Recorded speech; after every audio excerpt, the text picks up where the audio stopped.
Seminário no Ar, um estudo bíblico sobre o tema Reino de Deus e Reino das Trevas. Aula número 7. Quando o povo de Deus se prostitui espiritualmente, o Senhor o castiga. Queremos falar sobre o castigo de Deus. Mas antes queremos falar sobre a prostituição espiritual. O que vem a ser a prostituição espiritual? Para isso é necessário que primeiro você saiba o que é prostituição, adultério. Estão relacionados estes termos. Adulterar significa ser infiel a um compromisso assumido. A prostituição vai depois do adultério. É mais alguma coisa.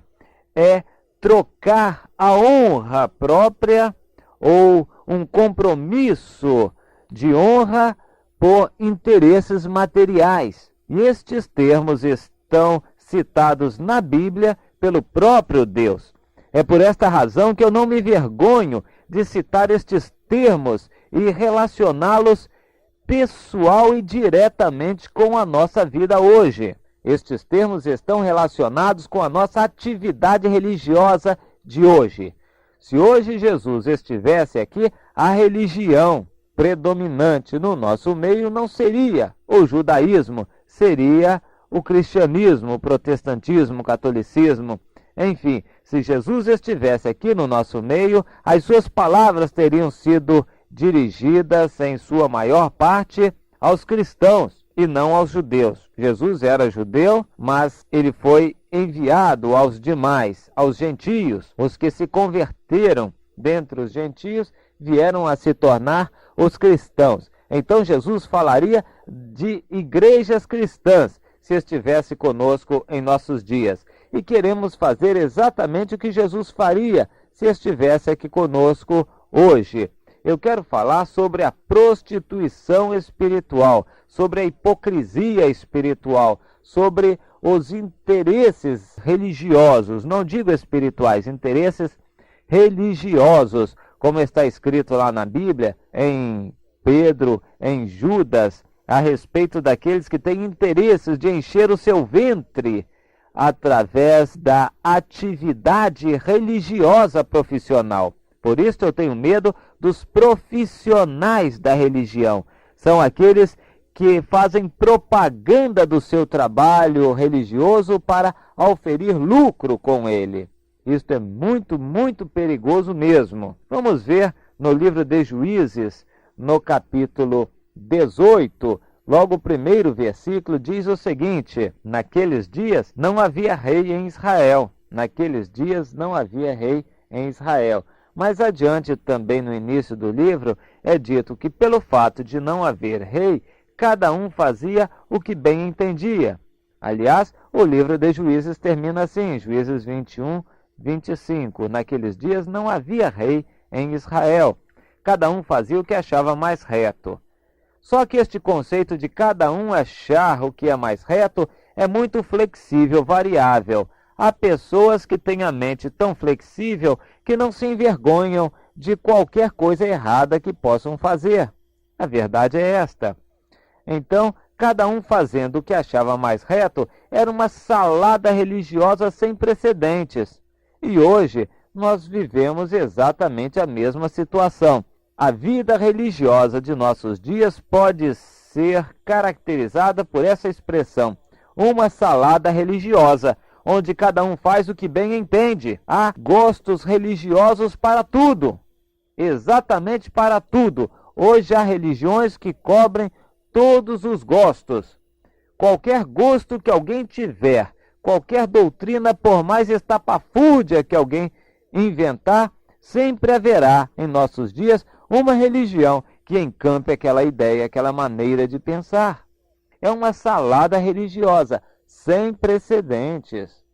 Agora, no próprio livro de Juízes, nós encontramos que, em razão de não haver rei, não haver uma autoridade superior, cada um fazendo o que bem entendia, principalmente no que diz respeito ao terreno religioso, aconteciam aberrações, como a história do capítulo 17 e 18, onde um homem rouba a sua mãe e depois aqueles ciclos de prata, o dinheiro que ele havia furtado da sua mãe, devolve. E a mãe, como já havia dado por perdido aquele dinheiro, consagra aquele dinheiro para fazer uma imagem de escultura, achando que estava fazendo grande coisa para Deus. E a história vai se desenrolando. Mais adiante é uma tribo inteira que vai atrás daquele homem, atrás daqueles ídolos. Isto é a situação de nossos dias. Pela ignorância espiritual, as pessoas acham que toda religião é igual. Acham que toda religião ensina a mesma coisa. É puro engano, não é não. Jesus é uma coisa. O cristianismo puro e verdadeiro é uma coisa. Simulacro, hipocrisia, engano, Babilônia é outra coisa. Então existem as igrejas institucionalizadas que são pura Babilônia. Mas no fundo, meus irmãos, existe um povo, uma só fé, um povo sincero, verdadeiro, que obedece a Deus. Nós precisamos desfazer esta confusão espiritual que é chamada de adultério ou de prostituição. Em Juízes 3, versículo 4, é dito que Deus deixou aqueles povos cananeus que habitavam a terra de Canaã vivos para poderem provar a Israel.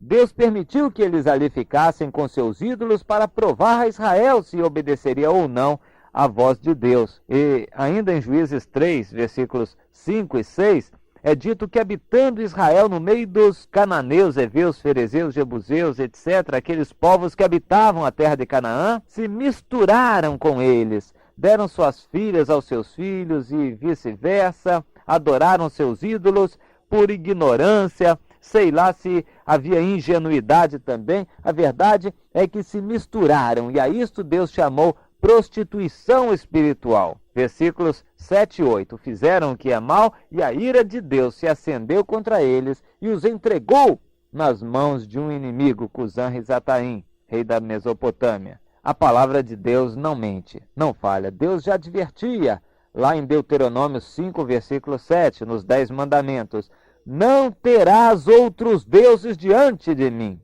Não terás outros deuses. É a própria palavra de advertência de Deus.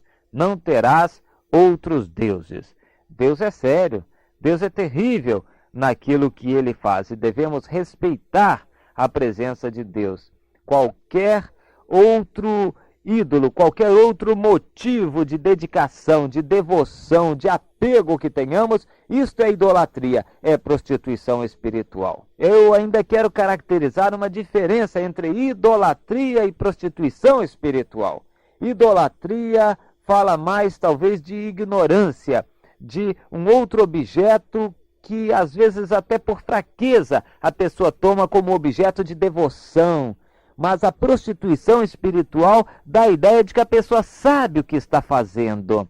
A pessoa troca os interesses da sua igreja, vende os préstimos religiosos por causa de dinheiro. É como a Igreja Católica na era da Idade Média, vendendo indulgências, vendia as bulas papais, os perdões dos pecados. Havia uma tabelinha com os preços de pecados que eram perdoados, quanto custava um perdão de pecado, e a pessoa podia comprar quanto quisesse.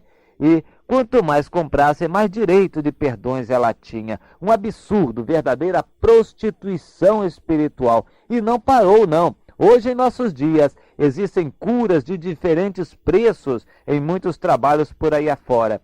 E mesmo em igrejas que não pregam a cura divina, também existem interesses políticos, interesses de homens humanos. E tudo isto está aí para caracterizar uma prostituição espiritual. Em praticamente todas as denominações existe a prostituição espiritual. E Deus não será tolerante. A ira de Deus há de se voltar contra isto.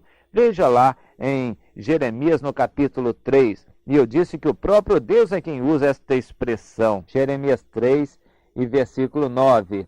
Sucedeu que pelo ruidoso da sua prostituição, poluiu ela, o meu povo, poluiu a terra, porque adulterou com a pedra e com o pau. adulterar com a pedra e com o pau, coisas materiais. E hoje os cristãos estão fazendo a mesma coisa, estão vendendo os interesses religiosos por causa de dinheiro, por causa de interesses para construir templos, para oferir lucros para os líderes, oferir prestígio político, estão colocando a igreja a serviço de interesses materiais. Isto é adultério e prostituição. E as igrejas estão muito mais cheias de prostituição do que você pensa.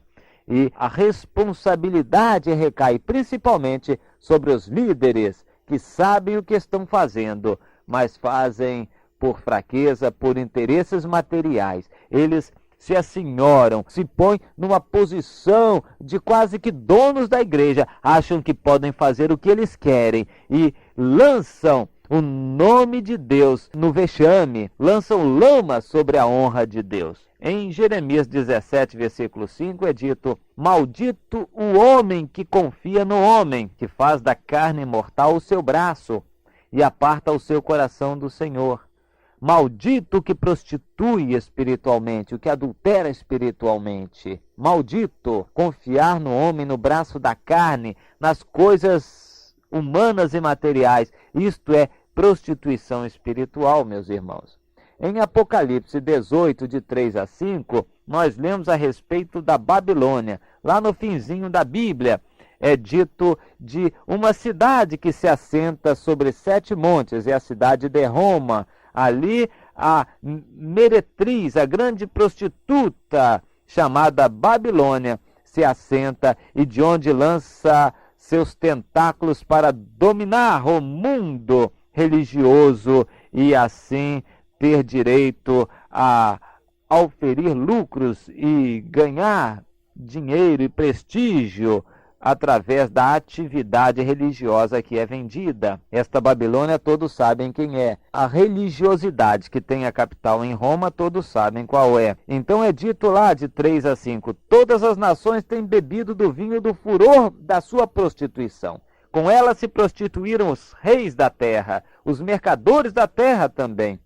Ouvi outra voz do céu dizendo: retirai-vos dela, povo meu, para não serdes cúmplices em seus pecados e para não participardes dos seus flagelos, porque os seus pecados se acumularam até ao céu, e Deus se lembrou dos atos iníquos que ela praticou. Aqui está bem caracterizada a prostituição espiritual.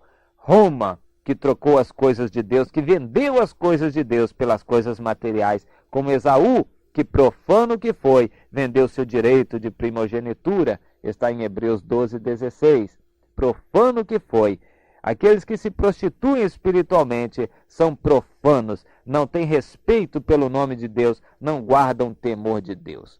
De certa maneira, a mesma coisa nós vemos em Isaías 44, de 15 a 20, uma crítica poderosa de Deus contra aqueles que derrubam uma árvore, com parte da sua madeira fazem fogo para se queimar, e com parte da madeira talham um ídolo e depois se ajoelham diante dele. Hoje nós não temos propriamente ídolos nas igrejas evangélicas feitos em forma humana, mas temos bancos, temos cadeiras, temos templos construídos, temos organizações, denominações organizacionais cheios de motivos para a idolatria, para a prostituição espiritual. A religião verdadeira, meus irmãos, é totalmente diferente disto. Pessoas são aquelas por quem Jesus morreu. Ele não morreu por templos, por cadeiras, por bancos, por organizações denominacionais, por doutrinas denominacionais. Ele morreu por vidas. Portanto, vamos declarar guerra à prostituição espiritual. Amém.